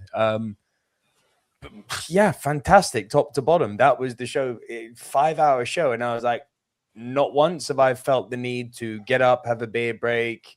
Have I felt like I'm falling asleep? Have I felt like I got a sore bum? Have I felt bored? Have I felt inclined to check my phone? I was like, you know what? This is great. Give me wrestling like every month. I'd be a happy man. Okay. Fair enough. Easy. How much better is arena shows? Anyway, I should just be dismissed from this and come back and make y'all unlimited judge, because I've watched one pay-per-view this year, and that's because I was with you lot. Actually, I don't even remember if I watched it. Did I watch WrestleMania with y'all? You watched the Rumble with us? Did I watch Rumble? Yeah, so I've only watched Rumble this year. Together. Yeah, I've only watched Rumble. I haven't watched any pay-per-view this year, and the Rumble was the Rumble. Yeah, we did see the Rumble. Well, I'll let you think about it if you want to change your mind, but for now... There's no thing. I made to vote on whoever y'all pick. I'm being real with you, just to be honest. If it's just about a show, it's gonna be just one of the for me, it's not even gonna be what they call it again? The shows AEW produce on Thursdays. Not Collision. Dynamite. Sorry, not Dynamite. It's gonna be a Dynamite shows, because I watched a couple of Dynamite shows and they were fun. They're good when they're not talking, because they're crap at promos. Sorry to say, not promos, the video packages and story building part of it. The wrestling on their shows is brilliant. The storyline part of it, not great. WWE, opposite. They can do more story, can't wrestle. Mash them together and make a great show. So, yeah. I'm just let y'all go, and then I'm going to just vote on it. If you don't vote, I should try to think of something before then. Cool. Can I add one thing just to something Den's just said? Because I don't think there'll be like an organic opportunity to say it further on. But there may be, I don't know. The wrestling in WWE this year has... I'm always lean more WCW than Fed, and always lean more AEW than them, sure. It's been bad this year. Like, I don't mean from I hate this company. Forget all that noise. From a purely technical standpoint, what's being done in ring, analyzing the rhythms that they're going through, analyzing the in-ring footwork, analyzing how PG and restrained and conservative all of that spots are. I mean, geez, I was watching Raw today, and you had, I can't even remember who it was, even though it was today, but you had Javon Evans and Bouncy. F that guy. I had Javon Evans on the commentary table, 3 guys around him. He literally just jumped over them and was like, "Oh my God!" It's like, are you kidding me? He jumped, guys. Like, is that how PG we've got? And when I saw that, it wasn't hate on Javon, even though I'm not a big fan. I was just like, man, ain't that the perfect microcosm for what the Fed has become? A guy jumps and they have to sit hard like it's something special. And then when it's not a bouncy flippy dippy doodah guy, it's so slow.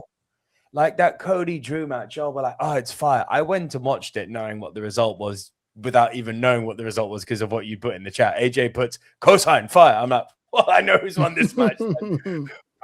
Which is fine. I've got no beef. But I watched, I was like, Jesus Christ, this is slow. I'm not looking for Rey Fenix and AEW speed in every match or Will Ospreay speed. Level up a bit, guys. Come on. You're meant to be the top wrestling company in the world. You're meant to be the standard setter. Beyond bringing in big bucks and having a Netflix deal, what I'm watching is it's bad. It's not just about preference. It's objectively really lazy what's going on. Great presentation as always. Some fun stories. One or two superstars who I'm into. But the wrestling's a real drag to watch. I don't take pleasure watching their brand of wrestling anymore. I mean, yeah, PLE's. I can't really think about one where I've really jumped up, apart from one that sticks up in my mind. So without trying to think what happened on these past pay-per-views to try and relive them, I'm just going to name one because it was history making, and that I think it was Slammiversary where Leon Slater won the X Division Championship, becoming the youngest X Division champion of all time. And then obviously he's from UK ends, so I've got to go with that pay-per-view. I think it was Slammiversary, where Leon Slater became the new X Division champion. So Slammiversary for me. Cool. Big Tone. Well, yeah, you know what? Slammiversary was special. TNA, shout out to TNA, man. You had a really good year. And like I feel this is one case where the partnership has sort of like elevated both brands for me, man. I've thoroughly enjoyed watching NXT, TNA, and the little back and forth. It's been great fun. It's like those old days where you never know who like shows up. The lights go out and Moose is suddenly in the NXT arena. It's great. It's great. Going like my opinion on wrestling. Yes, I will say that like yeah, maybe there hasn't been all-time classics on the WWE roster this year. But I do feel there has been some great matches that have been thoroughly entertaining. I feel like because as wrestling fans, we sometimes get into a loop of, because we've seen this great thing over here, we can't really respect the other great thing that someone's trying to do. They're just trying to do it a little bit different. So it's like you need to get into a mindset each time you're going to watch like a different product. Like for instance, if I'm going to expect the highest level of athleticism, I'm going to go watch New Japan. Yeah. If I'm gonna watch this pure story, banter, stuff that made me laugh, yeah, I'm gonna probably check out WWE, NXT, or TNA. But want somewhere in between, it's AEW. So I feel it's all subjective, and like again, you can look at any moment that you look like find the entertainment in it. I feel if you try. That being said, the pay-per-view of the year, I've got to go with Forbidden Door because we was there. It was a great moment. Had so many great moments, and also, like you know, the matches. That main event, man. Come on. Darby Allin did the like. Please just don't die, Darby, man. Like you just I don't like that guy anymore. You do too much, man. But again, seeing that live, being there live, that is totally biasness because again, All In really should kind of take it because. And Nico's right. Like you can watch that from head to toe, like and it's just great, man. But like there's other parts, there's other stuff. I'm sure there's WWE matches that I'm actually forgetting that I actually did really care for. But yeah, but you forgot them. That's the point. Match to match. Yeah, but I've also forgot AEW. I've also forgot TNA ones. So it's neither here or there. If I go match to match, belt to belt, it's got to be Forbidden Door. That was an excellent card. Cool. Great shout, to be fair, Big Tone. Yeah, this is the one where the UK definitely gets it for me. I've been scratching my head. I did watch Clash. I also watched Crown Jewel. I enjoyed them, but I can't say match for match was good. It's the one we done online, guys. Super Strong Style 16. That weekend where it was that tournament to crown a winner. Oh yeah. That's a very good match. The surprise entrances like Oku turning up, him versus Trent Seven was insane. The qualifiers where you thought Mandem were out and they still just came back was amazing. Seeing Darius take the victory at the end, like well deserved. Him versus Leon was crazy. Oh yeah. Darius versus Leon Slater as a final was one of the craziest things I've ever seen. So like if I think the same way we would do WrestleMania being night one and night, you could just say WrestleMania. I would say Super Strong Style 16 because it was a 2-day tournament. Absolutely amazing. I think Super Strong Style 16 takes my win this year. I actually do have a thing I saw this year that I liked. We were all chilling at your house. We were all playing poker. Cena's retirement match thing, pay-per-view. event. The reason why I like that was you got introduced. It was like a reset for WWE. You got introduced to stars you've never seen before.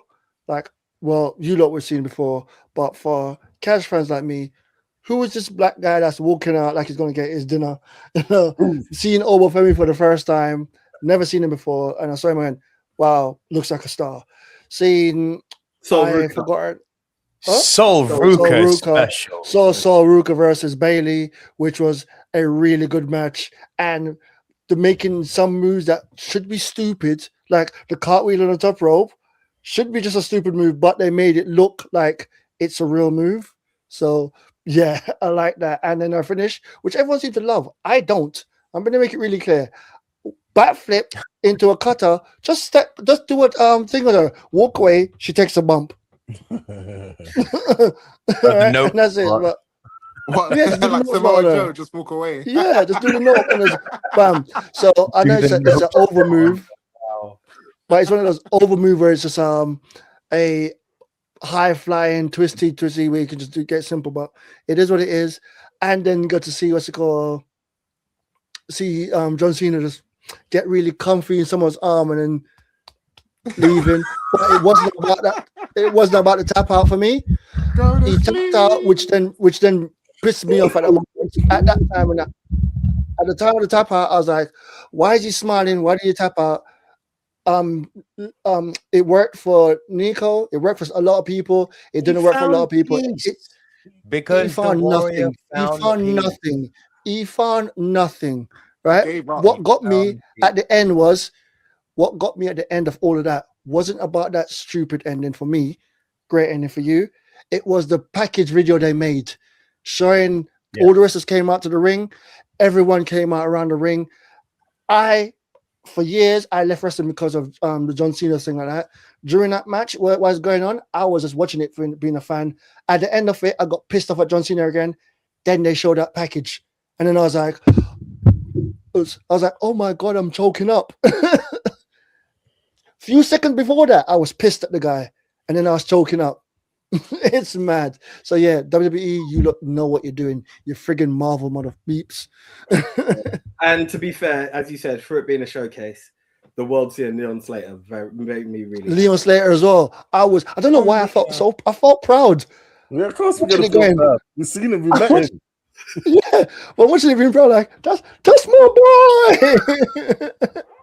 I mean, AJ and I have literally worked with the guy. It was surreal.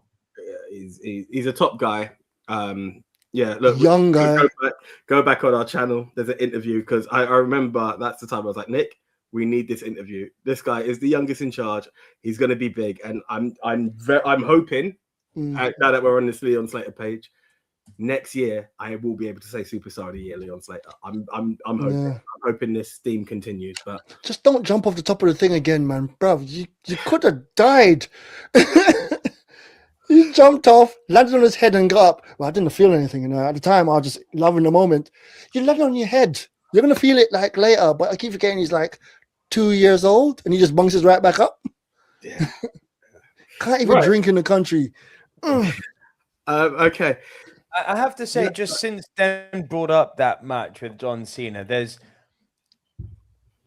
isn't a WWE thing. This is a wrestling thing in general. And I was happy. That's why I love the Sting retirement so much. I'm really quite over this false narrative of it's the business to lose on your way out. It's not. It's something that dates. I've looked into this recently. It's something that dates back to the territories, which back then obviously made sense. You're leaving one territory for another. You lose on your way out, so you're not making yourself look like a big guy when you move over to a direct rival territory. That made a world of sense. It's not. It's this weird or borderline wrestling fascistic thing that's happening. Like Hulk Hogan didn't lose his last match. The Rock didn't lose his last match. He did lose his last match. The Rock did not lose his last match. Hulk Hogan did. Hulk Hogan did. Rock hasn't finished. Well, the debate's on that, but the argument that what I will say on a real shutdown on this very quickly, because I know Randy Savage didn't, China didn't, but didn't get a chance to. Shawn Michaels didn't get a chance to. He did. Shawn definitely did, but the long story short, Sean's last match was against Taker and Kane. He won. That does not count of his last match. His last match was against Undertaker, his retirement match. He came back, broke the rules of the game, and came back. That's not his last match. That's not his retirement match. He lost on his way out, and then came back for a bag of money.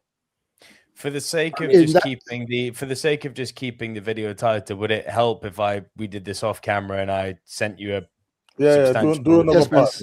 Yes, please. Let's get to the last match. Okay, guys, to summarize, Double V has gone for All In. I'm not sure I would have. It wasn't in the UK this year, but still a banging pay-per-view. Then the Tech has gone for Saturday Night Main Event. The lifetime is now. Simsy has gone for Slammiversary. Big Tone has gone for Forbidden Door, which was in the UK, and I have kept it UK, keeping it strong style, as I have gone for Progress Wrestling Super Strong Style 16, which means the winner of Show of the Year is inconclusive. So what we are saying to you guys is check them all out. Whether you are a TNA fan, an AEW fan, a WWE fan, or a fan of Brit Rest, and most notably Progress, when I say that, check them all out. They were all absolutely amazing shows that you will definitely thoroughly enjoy. Let's do that. Yeah, we can debate on that, but look, it's an episode. We'll record that with those who've got time. Okay, then it was to you now. We go from show to match.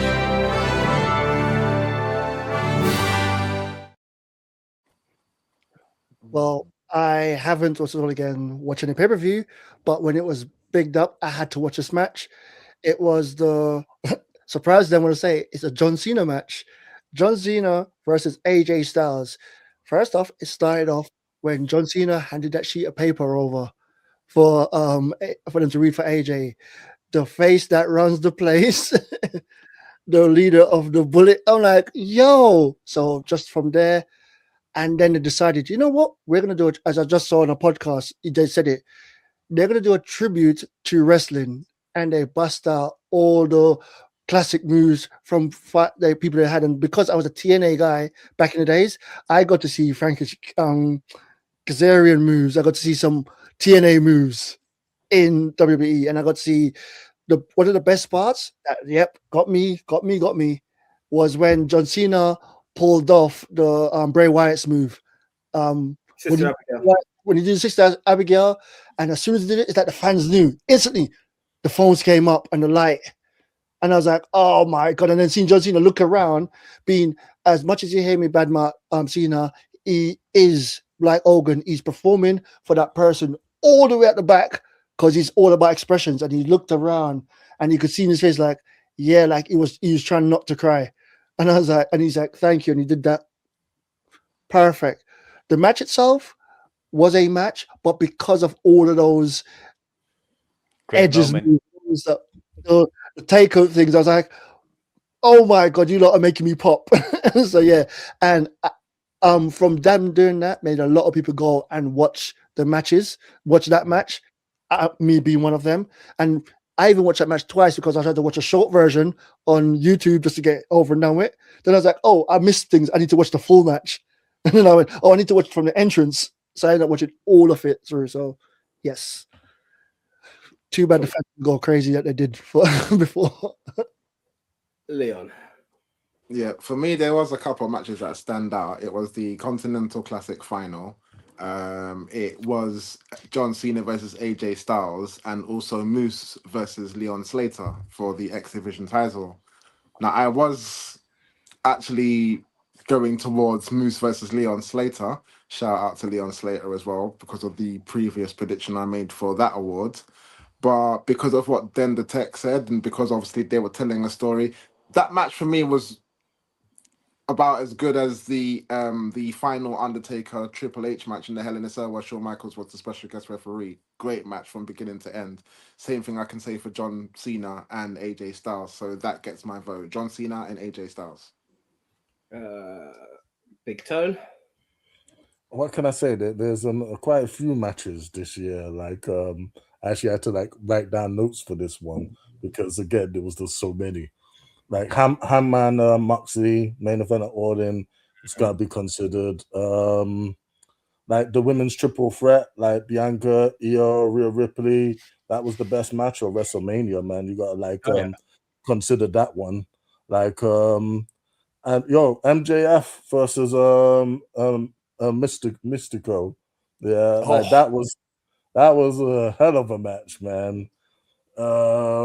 Like the list goes on. I actually, my personal favorite of the Cena like retirement tour matches was CM Punk versus John Cena. I love that match. That was like a callback, a throwback, and the energy. Them two both saying I missed each other. You know it's true. They generally missed this. So that was a great emotional match. But obviously the AJ match as well. This chef's kiss, yeah, for how good that was. And then there's the Anarchy in the Arena, like the lights out, steel cage match in Forbidden Door. Yeah, like that was mad. That was absolute insanity. Some of the craziest things I've seen in the match. We got to see Hiromu Tanahashi on his retirement tour come do his thing, man. Unfortunately, Will Ospreay absolutely killed it, but you know, he literally did kill himself in that match. He had to be out like several months like afterwards. So there's that. But if I'm gonna land on one match, there's a match. There's two, but I'm gonna go with this one. Kenny Omega versus Takeshita, man. Like the back and forth on that. I've been waiting to see it. Like I wanted to see it, and it absolutely delivered for me, man. The close second is a card to Takeshita, but I'm gonna go with Kenny Takeshita. Match it. Okay.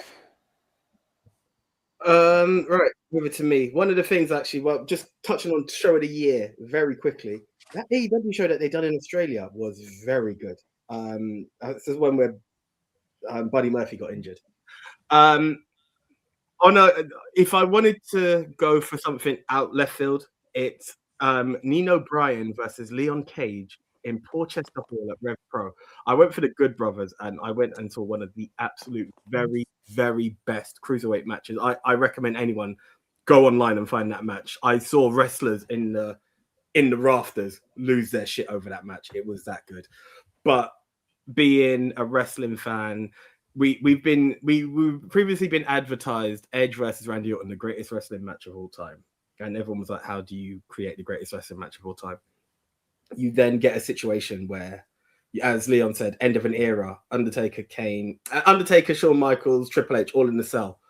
I thought they were retiring the cell after that. And this was another one, a perfect love letter. To me, if you said greatest wrestling match, this is what it was. Two guys who were the faces of two companies at the same time, coming in, doing notes to every feud they had in their prime and putting it together and getting the fans on such an emotion. Like yourself, then, that's one of the few times I've watched the match for a second time. So for that, as much as I love the Leon Cage versus Nino Bryant match, which I'd recommend anyone watch again, I think it has to go to AJ and Cena. And Nico. Bit momenty, that match for me. The Firefly stuff was good. The match was the match itself was there, but yeah, it was a nice tribute moment match. I get that. I've got kind of four that I'm toying with. Fun fact: 3 of them feature Will Ospreay. One of them was the one that Big Tone mentioned. That lights out steel cage of Forbidden Door. That was silly. That was silly good. I mean, you want to talk like match, like, and I was like, it's just going to turn into a spot fest. It didn't. That's what I liked about it. It wasn't just like a glorified spot fest. It was a really well put together match. Before bringing Ospreay back into it, I got to go back to last January, man. Kenny Omega's return at the Tokyo Dome against Gabe Kidd. I know we're all a bit guilty as wrestling fans of having some recency bias. Jesus Christ, that match was good. And we don't easily remember it because it was basically a year ago now. But seriously, go back to that Wrestle Kingdom and watch that Kenny Omega match. He doesn't quite move like the pre-diverticulitis Kenny, but God, he can still go. Even Kenny Omega with diverticulitis is better than 90% of the wrestlers on the planet. It's crazy how good that guy is. Ospreay and Strickland against the Bucks at All In. That viral moment they had, which was like the kind of Avengers style chain combo of one moving. Oh my God. Damn, I forgot about that. Come on. That was art. That was what awesome. I loved about that went so viral on Instagram, that clip. And you could it drew such a line in the sand of which fan was from like supporting which company. Yeah, the AEW heads like me being like, this is nuts what these guys are doing. And the others are like, it's just choreographed falling down. It's just choreographed gymnastics. So wrestling.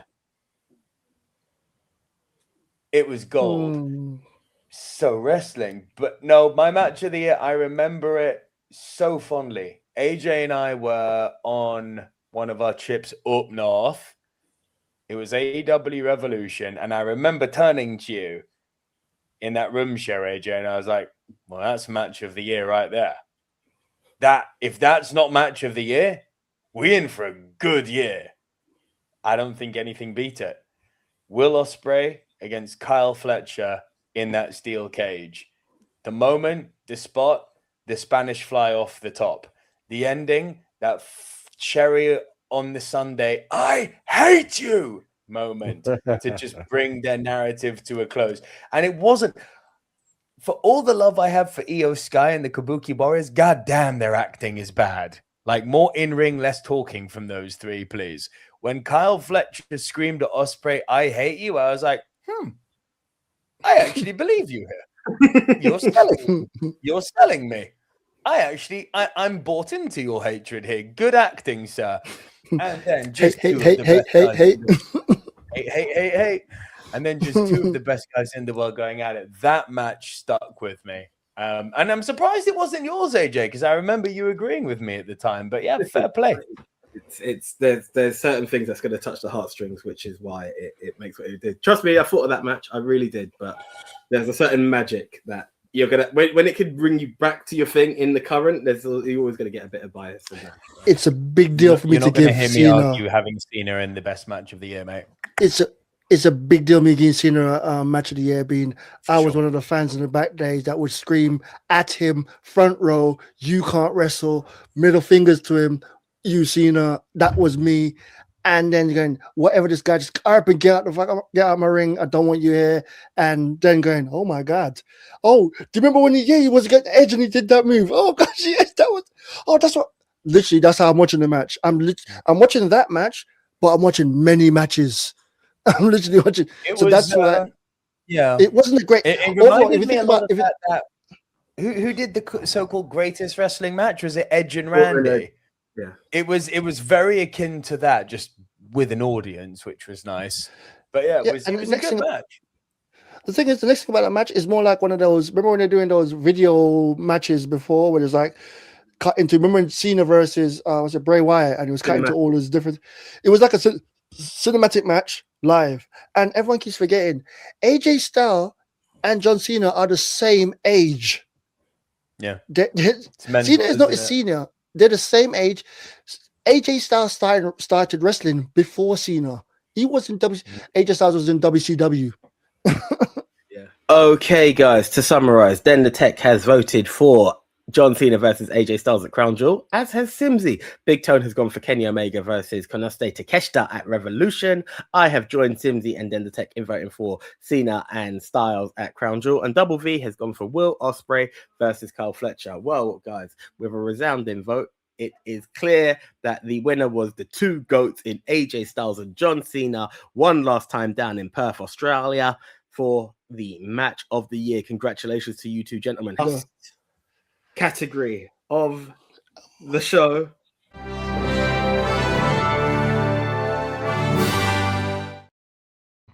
Oh my God of the year. Sorry. Okay, Leon, your OMG of the year. Yeah, it's we might have not agreed with the way it went, but obviously everyone was asking for this for over 10 years. And for me, it was as maybe not as big because, like, I don't know, but to me, it's kind of up there with the Undertaker losing his streak, and that's John Cena turning heel. I think nobody saw that coming. It shocked the whole world. I mean, there's obviously many oh my God OMG moments that shocked the world, I would say. Kind of like Samoa Joe winning the world title again. But yeah, I have to go with John Cena with the whole, and then the face turning as Tender Tech said, the face turning and then the kick in the bread basket. So yeah, I'm gonna go for yeah, without any deliberation, John Cena turning heel. That's my OMG moment of the year. Cool. Big Tone. You know, I feel wrestling. We live in basically the whole stratosphere of moments now. A lot of the time, moments are more focused on than story and matches.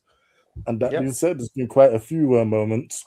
Honorable mention to a personal moment, like two times for this young man, and that was Michael Oku, like making his return, making his debut in Progress. Like that was a moment you could see how hooked up he was, and like the crowd went crazy to see this guy here.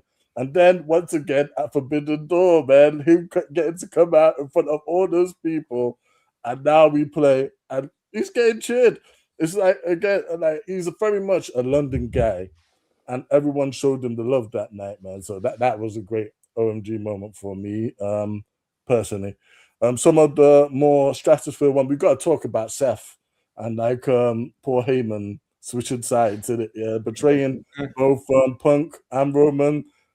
We didn't see that coming, and he did it, man. I remember AJ had AJ doing the worm, man, because I did. I called that shit. It was great. But he's the only one. But like it was good. AJ called it too. I called the turn. I didn't see the way they were doing it. The way they delivered it was better than I could ever imagine. Yeah, exactly. Everyone was calling everyone. Everyone was calling it. Or like speculating. No one knew it. Happen, but it's how it happened. How it went down in the match. Yeah, it was this. We didn't expect him to blatantly do that. Yeah. The Braun Breaker turning on Seth, that was another good one. And basically just taking him out. Obviously, Seth's injured in real life. Seth and his lying ass self. That was the crotch drop. That was a good OMG moment, man. And like, you know, we just had a recent one. I don't know if that can count in it as this year. But yeah, Drew McIntyre indeed becoming champion. Finally. That is 2026. Not this year. Okay, all right. Well, we'll save that one for next year then, if I remember it. I probably don't. But yeah, man, like obviously I've got to go with one, man, and I'm gonna go with the same as Leon, man. Look, say what you will about the run. Yeah, say it was good, it was bad, it fell short of your expectations. It had its ups and downs. And like let us not forget, when it first happened and those first few months, we were hurt. We were hurt. It only really started to die when it got to Mania and there was no real plan there. Like that just poured cold water on it.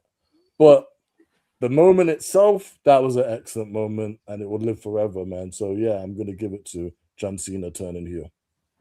You have to also say it might have not have been John Cena's fault why it turned the way it turned as well. At the end of the day, as much as he's got stripes on his shoulders and he's got a little bit of pull, he's not creative. So Well, the last You know. time he used that pull, the Nexus got destroyed, but we won't go there. Yeah. We won't go there for sure. Yeah. Right. One of those that could have been an OMG moment because none of us, and I don't care who says it. No one here will say it. See if he But says someone it. out there. Jay Uso winning the Royal Rumble. That was Oh, that's true.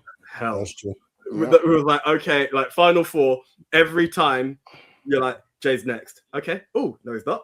Then that one, oh, Jay's next. Then it's the final two. You're like, okay, it's going to be a weird way. Cena's feet hit the floor, and you're like, no. No. But then you pull that stupid face. Hey, that's good. You going, come on, stop it, Cena. Bro, it's the wrestling that brings it in. But Stop no, it, please. my OMG has to be the heel turn because again, we've begged for it. It happened. And here's the ultimate thing. You cheered him as a heel, which is what he always said. But more than anything, as much as it was, oh, I woke up and I had a bad day, I'm back now. The worst face turn ever. But here we go. That iteration of John Cena, which winds you up to the hills and back then, which I can understand because I was not the biggest Cena fan when it happened. Honestly, we got to a point where we had people cheering for the face John Cena at the end. You'd have that black John Cena thing from the heel turn. The colors of the fruit, as the Rock used to call it, Fruity Pebbles came out. All the different colors for the last time is now, and people lost their ish. Everybody and their mother was cheering for John Cena as a face, which is the way it should be, you know. And for that, the heel turn worked. For whichever way, all the bits in between it, Travis Scott being a punk, The Rock calling and cutting his throat and then vanishing, all of that could be what it is. And I, as much as I say that about The Rock, there's a part of me that doesn't want to go there because the way that man lost weight, I'm still not too sure where Rocky's at. And if you are hiding something, Rocky, get well soon. But 100%, John Cena's heel turn and coming back to him to take that final ride in the sunset, I'm down with it. Cena's heel turn has to be the OMG of the year. Nico. Yeah, it's funny, isn't it? Because I remember that heel turn, despite The Rock's best efforts to make it crap, were had us all talking, didn't it? Like, I remember the next day or the next recording when we all got together, we were all pretty much saying, yo, this is Hogan at Bash of the Beach 96. Yeah. This is quantifiably the biggest heel turn since Hogan turned heel. Mm-hmm. It was huge. It's not my OMG of the year though, Which is fine. I want it to be. I wanted it to be. Unfortunately, it's also involving John Cena. My OMG of the year is the face turn. I don't know how you could be that bad. It's one thing. Okay, no one said OMG has to be positive. I'll give you that. It doesn't. So I listen, I was all for the energy of this is the OMG of the year. Nothing's topping this. OMG is obviously Cena turning heel. Duh. It's one thing being overly reliant on The Rock. I almost get the politics of that. You know, you've got big man Dwayne has a lot of pull in that company. Shit, big man Dwayne owns the company now, basically. But for your best backup to be when The Rock says, sorry, filming, unavailable, don't make me part of your plans. For your get out of jail free on what is, as we've just all agreed, the biggest heel turn since Hulk Hogan is, hey, I don't know what I was thinking, but I got out of bed on the right side of bed this morning. I feel better. Really? I don't care who to blame on this. I'm blaming all of them. I'm blaming John. If it was his idea, John, you need a slap. And I say this as you're one of my Rushmore wrestlers. I worship at the altar of John Cena, the human being John Cena. I think he's a wonderful man. For you to have, if that was your creative idea, you need a slap. If that was someone else's creative idea, you should have used the stripes. You have to go, let's reset. We know The Rock's not about, let's think of something better. If it was Triple H, he needs a slap for thinking that's good booking. And if it was John Cena's idea, Triple H still needs a slap for okaying it. I don't know which yes men got around the table and signed this off, I understand they had to pivot. I understand the heel turn involved The Rock. I understand there was some brilliant world of what could have been where we would have got The Rock versus John Cena part 3. I hear that. Didn't happen. Sucks for us. You can't tell me the best you could do was, I woke up on the right side of the bed today. I feel better now. I'm a baby face again. You have got to be kidding me. I'm sorry. That is Vincent Kennedy McMahon on his worst day. That is the same level as Bobby Lashley bending over and Leo Rush rimming him. That's worse. So bad. It is so bad what this is. It's as bad because of who it involves. For you to do a retirement run like that, it's bad enough that you did Travis Scott at Mania. That was bad. But when you had it, you didn't need to do a big story angle with it. Have him go into SummerSlam against Cody, still as a heel. Have him take on board Cody Rhodes' line of, I want the old John Cena. So you're going to get it with my newfound heel edge. Have him lose to Cody at SummerSlam. Then extend the hand, being like, you know what? Fair play. That can start, you see seeds of the good John then coming back, and you can build that over weeks. Don't cut a promo saying I feel better today. I agree with you. That one, man. He didn't have his coffee before. He had his coffee that day. No, I'm sorry. What happened? I'm trying rubbish. I'm just messing. It's the epitome. I'm waiting for my of, turn. That's what I'm waiting for. It's so much so, AJ, Leon, Dan. It's so much so that I actually found myself. I'm not bullshitting you here. When that promo was cut, I actually went, oh my God. I said the words out loud, and I was like, well, there you go. I have ushered the oh my God moment into reality. It was John Cena. That's what he does. I must have put on the wrong channel. Is this wrestling pantomime? You might as well have eaten a can of spinach. I must nipple cripple myself. I must be in a dream. Like, this can't be real. I've had a bad day and I feel better now. A very quick question.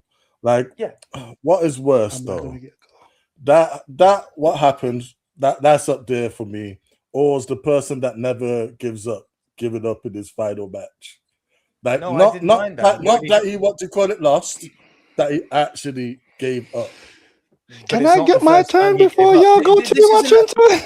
This is a quick answer to you. It's not the first time he's tapped out. It's the third. That's what annoys me about the whole premise of that. The man who never gave up. He's given up twice before. It's not the first time John Cena. Yeah, it's not that. It's not that. The referee calls the match. Right. Sorry. So three of you spoke. What? So the long and short of it. So Leon, I'm trying to respect the time that you've got there. You're saying you what is worse to you is the face turn over the never giving up. Oh Jesus, yeah, the incomparable. Okay. Cool. Okay, then. Cool. So my oh my God moment of the year, everyone was thinking would go on to John Cena heel turn. It was a shocker for me. The ultimate babyface becoming a heel was a oh my God. But before we got there, let me go to some other oh my gods like Big Tom did. Does everyone remember that spear at the Royal Rumble? Oh shit! Oh my God! Oh my God! Who's running on going to face at WrestleMania? Say his name, man. He with the TNA belt. Oh my God! But with all that oh my God moments, the reason why I can't pick the John Cena turning heel, it was a shocker. But The Rock, go away. Travis Scott, please come back and take a spear. Right? If you don't watch that ever again, look in the background. Travis Scott wasn't just standing there. This guy was lighting sage or whatever it's called in the ring to burn while the thing was going on. And then he cracked what's it called socket. Dick, go away. Actually, no, come in and get a spear, right? But the tapping out is a oh my God for me because we watched that, and if you watch anyone else that was watching or reacting to it, no one was really paying attention during that part when he's in the sleeper and it was like constantly sleeper. No one was watching it going, John Cena's going to tap out. He's Mr. Never Give Up. And the reason why everyone was so shocked about it was, yes, he's quit in the past. It's like 13 years. He hasn't quit for so long. And his main mantra is never give up. There's a sick kid now laying in bed at the time going, I can't quit because John Cena don't quit. John Cena quit. He went, okay. Yeah.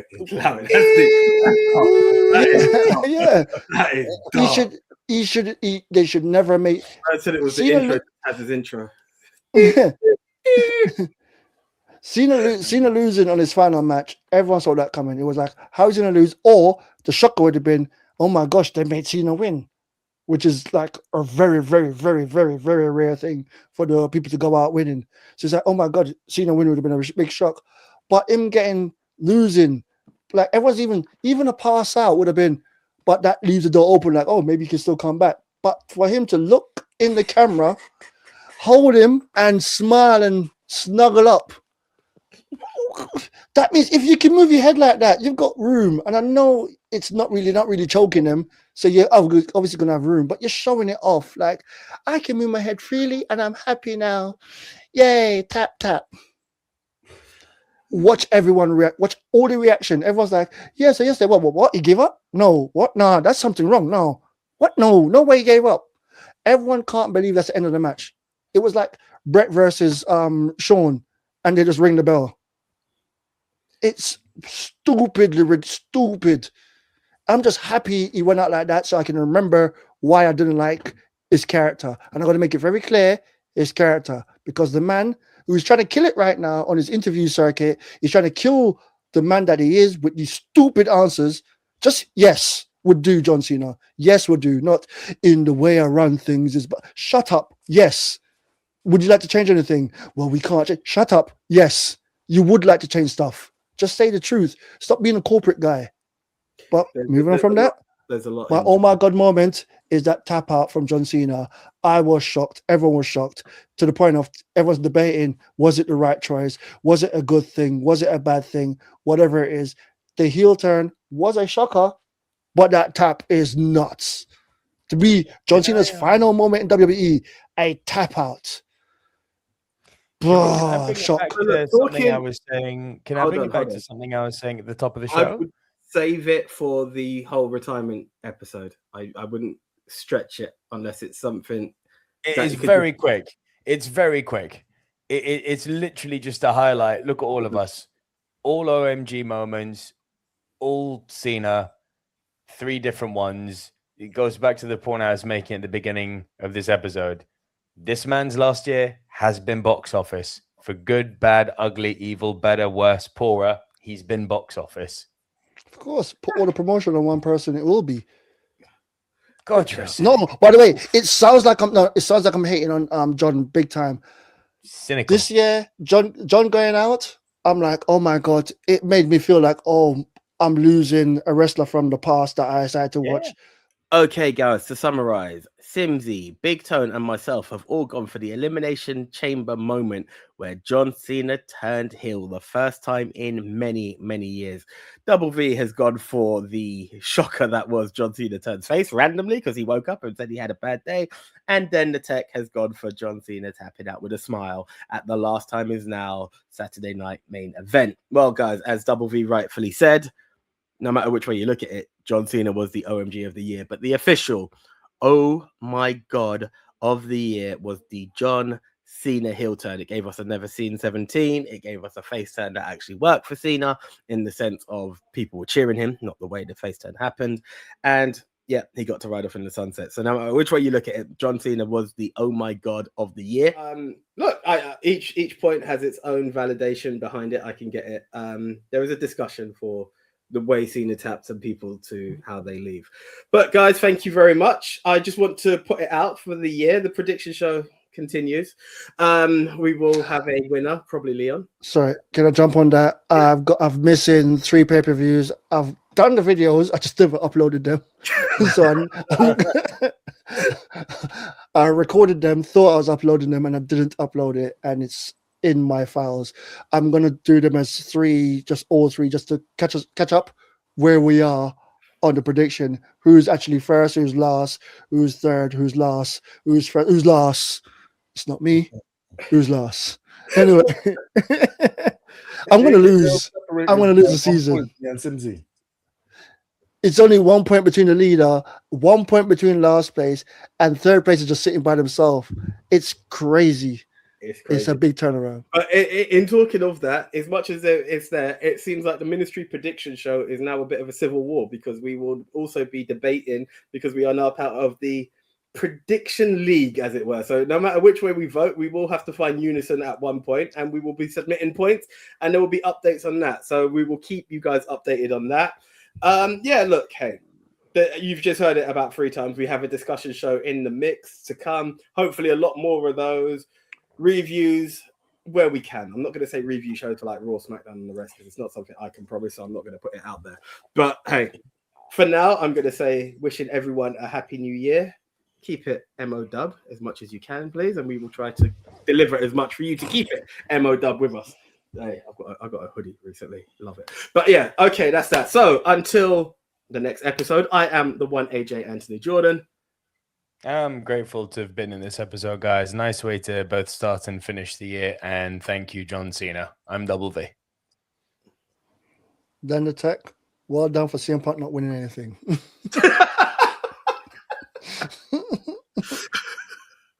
Yes, thank you, John Cena. It's the Rated R Wrestling Star, hopefully to be the new MOW champ. Saying peace out, take care of yourselves and each other, and be careful. If you can't be careful, stay in the yard. That's good advice. Yeah, indeed, it's been a great episode. Always great to see you guys, man. Happy New Year to each other. A very, very special thank you to John Cena and your career, and a thank you to CM Punk, man, and your World Championship reign. Big Toad, episode. Bye-bye. Cool.